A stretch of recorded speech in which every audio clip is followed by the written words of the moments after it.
Well, I will skip the formalities, but it was an excellent talk and so glad to be here with Steve here tonight. He is also out there quite a lot and networking, which has been a big part of what's happened since the convoy. Like I said last week, the salt of the earth came together and now we're starting to find each other. And I will just go through a few different initiatives tonight. Won't go into too much detail here. So the first one, this summer, I really think is a summer for us to pull our energy back. We need to recognize that the government is not listening. And I don't want to discourage people from going to different rallies and everything. I think it's a great thing to go and meet like-minded people, but the government isn't listening. It's like going to a narcissist and expecting accountability and closure. They're not listening. It is time to, when you're in that situation, you find a support network and you start to strengthen yourself in that support network. And that's where we are right now. So I'm just going to propose, and it's not my idea. This is, everyone understands, the Flags Up initiatives, Flags Up Canada. So everyone at this point have something that signifies on your truck, if you're comfortable with it, some sort of flag to show and to get people in your community talking, whether you're wearing a t-shirt or something like that. I know I wore a t-shirt today to Canadian Tire, even though it was closed. And anyway, they still let me in to get what I needed. But, people see that and it strikes up conversations, and then you can get that contact. And I swear there are thousands of us out in our towns that are awake and they know what's coming. And it is time to meet our people and be serious about connecting and getting the contacts and following up on those contacts and getting to know your neighbors.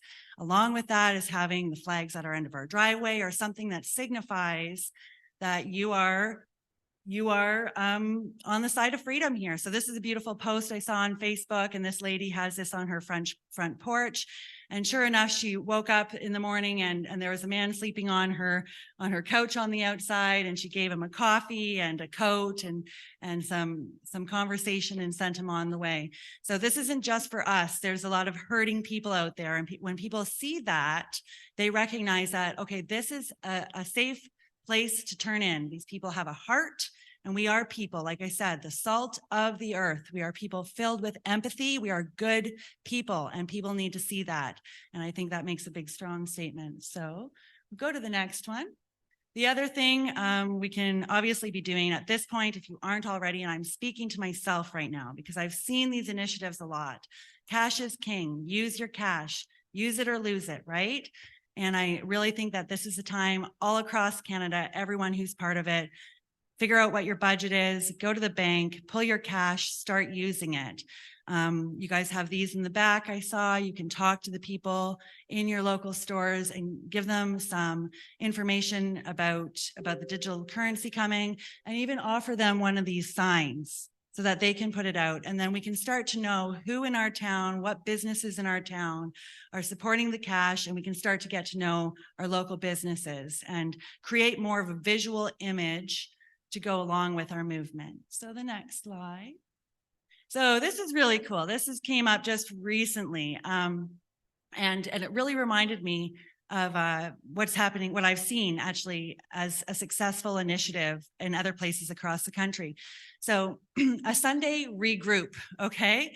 So in Ottawa, whenever I go to Ottawa, I always stay because I know I'm going to find the majority of my freedom friends at the biker church on Sunday. So then I'll stay that extra night. I'll go to the biker church, and they'll always have a gathering afterwards at a local restaurant. They really like this one. They'll fill that space and they regroup for the week, and it really makes an effective meeting time for the day. And if people don't want to go to the church, they know that they can go to the local restaurant and they're going to find everyone. They're going to come up with their plans on what they're going to do for that week. So I know in Peterborough, there's a particular church that is just a kind of easy to go and sit at and enjoy the service church. So the Selwyn Outreach Church, and I'm sure you have churches in your hometowns too. And it can be a place where you can go, you can meet, And then you can go out after and go out for a meal or sit at a park together and have your local meetings on a weekly basis and come together and plan your initiatives for the following week, because there's a lot of work to be done. Okay, next slide. Okay, this one's a little bit out of place, but I'm gonna throw it in here as an initiative before I get into the next ones. But really, let's take back the story hour at this point. I honestly believe that there's more proactive things that we can do when it comes to the story hour thing. It kind of ties in with my next slide a little bit. So if you want to go to that for a second. PSYOPs, okay? The enemy doesn't have to defeat you. He just has to distract you. If there was anything that those opposed to our movement and our values could do to get us completely running around and upset and driving here and there and everywhere this summer, when we need to be doing a lot more than driving and engaging with protesters that are literally bust into these towns to stand outside and upset us, okay? I'm not opposed to people doing it. I understand why people are upset and doing it. I'm just saying that there's better things that we can be doing with our time right now. And I do not believe that the people in the towns where these story hours are happening are in support of this. There's 10, maybe 20 parents that are actually taking their children to these things. And there are busing in provocateur, Antifa protesters to stand outside and do what they're doing. It is not coming from the towns. It's just like anything else. This is a bigger agenda being bussed in and funded, and we are taking the bait. And let's save our gas and we can go back to the slide before. We can do our own story hours. We can bring in our own veterans and farmers and seniors to read good books to our kids and go and support those events. And if the library won't let us, we can find a church or someplace where we can, and we can support those events. We can bring in the homeschoolers, the Awaken Play moms, and all of them, and actually just support our own programs. This goes back to the government isn't listening. All of it's broken. Come out of her, my people. Babylon, right? This is a Babylonian system. It's broken. We can't fix it. We're supposed to be coming out of it and setting up our own society. And like I said,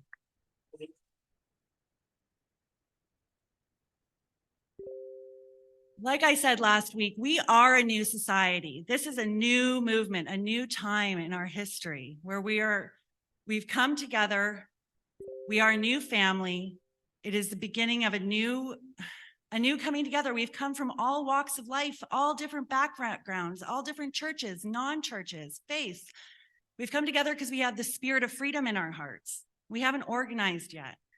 And a lot of the divisions and stuff that we see are because we're not following the basic principles that are laid down before us. We can find basic principles in the Bible to help us through this, in ancient scriptures of various faiths, in the First Nations culture as well. They all speak to how to manage conflict, how to hold meeting, how to come up with priorities, how to take care of community.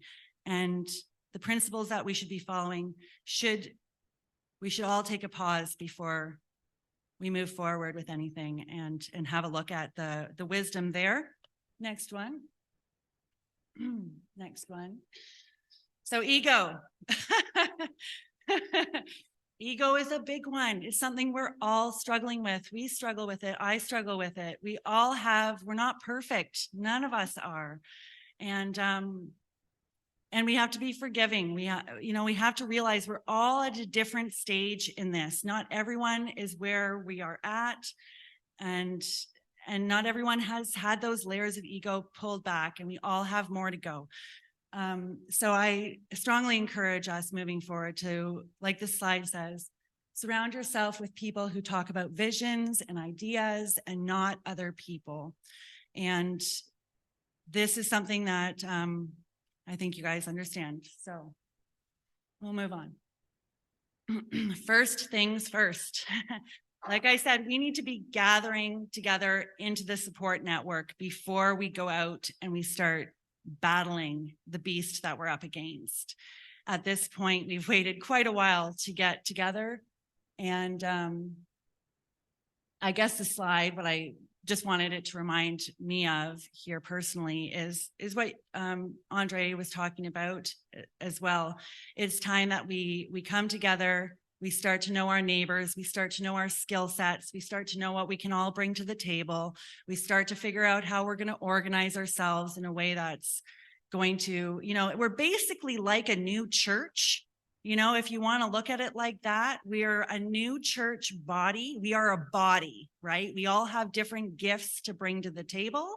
And it's time that we start seeing ourselves as such and working together as such, and coming up with some basic codes of conduct and a mission statement, which you will be talking about today, Krishna. And he'll be coming to Peterborough and helping my local group to come up with a mission statement tomorrow. We are pulling together the core group. If we want to go after the 15-minute cities, we better have a plan because these guys have strategized hard, and we got more than competent. We have competent, smart people amongst us who can strategize too. So next slide.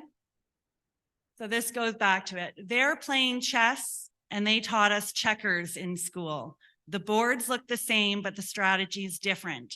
We've been playing and putting our energy into initiatives and efforts that are based on a different game that will not win for us. We need to get the people together who can strategize, bring these skill sets to the table, lay it out, and go forward from there. Because there are effective things that we can be doing, and they're happening all over Canada. We need to bring those effective strategies together and implement them all across the country. Because we can stand outside with our speaker and yell all we want. Okay, guys? But I don't know about you. I only have so much energy, and I am not going to put one more ounce of it into something that I know is not effective. So don't panic, organize. Flags up, cash is king.